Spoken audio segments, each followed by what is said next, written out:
விருதுநகர் மாவட்டம் கிருஷ்ணன் கோவிலில் கல்வி பணியில் கடந்த 34 ஆண்டுகளாக சிறப்பாக சேவையாற்றி வரும் VPMM கல்வி நிறுவனங்கள், கலை மற்றும் அறிவியல் கல்லூரி, பொறியியல் கல்லூரி, நர்சிங் கல்லூரி, கல்வியியல் கல்லூரி உள்ளிட்ட பல்வேறு கல்வி நிறுவனங்கள் ஒரே வளாகத்தில். அவையில் வைக்கப்பட்டிருக்கிற ஏடை நான் உன்னிப்பாக படித்து பார்த்தேன். அதில் சில விளக்கங்களை அமைச்சரின் கவனத்திற்கு நான் கொண்டு வர விளைகிறேன். மைக்கை சரி பண்ணி வச்சுக்கோங்க, உங்க பக்கமா திருப்பிக்கோங்க, பேசுங்க.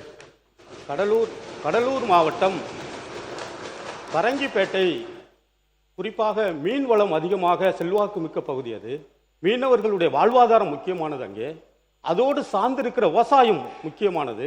அதை சார்ந்திருக்கிற விவசாயிகள் அவங்களுடைய உரிமைகள் அங்கே பாதுகாக்கப்பட வேண்டும்.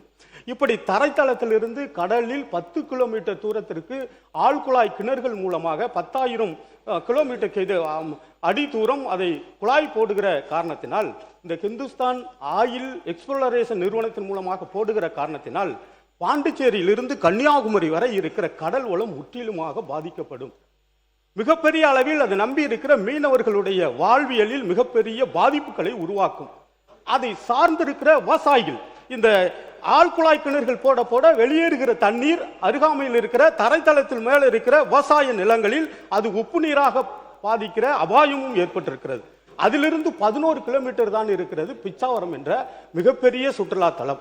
அந்த சுற்றுலா தலத்தில் இருக்கிற சுற்றுலா தலம் பாதிக்கப்படுவது மட்டுமல்ல, அங்கே இருக்கிற பவள பாறைகள் பாதிக்கப்படும், கடல் ஆமைகள் அங்கே பாதிக்கப்படும், அங்கே இருக்கிற தாவரங்கள் எல்லாம், கடல் உயிரின தாவரங்கள் எல்லாம் அது பாதிக்கப்படுவதற்கான அபாயம் இருக்கிறது என்பதனை இந்த அரசின் கவனத்திற்கு கொண்டு வந்து உடனடியாக தமிழ்நாடு அரசாங்கம் இதற்கு இந்த ஹிந்துஸ்தான் ஆயில் எக்ஸ்ப்ளோரேஷன் கொடுக்கிற இந்த ஹைட்ரோ கார்பன் திட்டத்திற்கு தமிழ்நாடு அரசு அனுமதி கொடுக்க கூடாது என்பதனை நான் வலியுறுத்தி இந்திய கம்யூனிஸ்ட் கட்சியின் சார்பில் வலியுறுத்தி அமர்கிறேன்.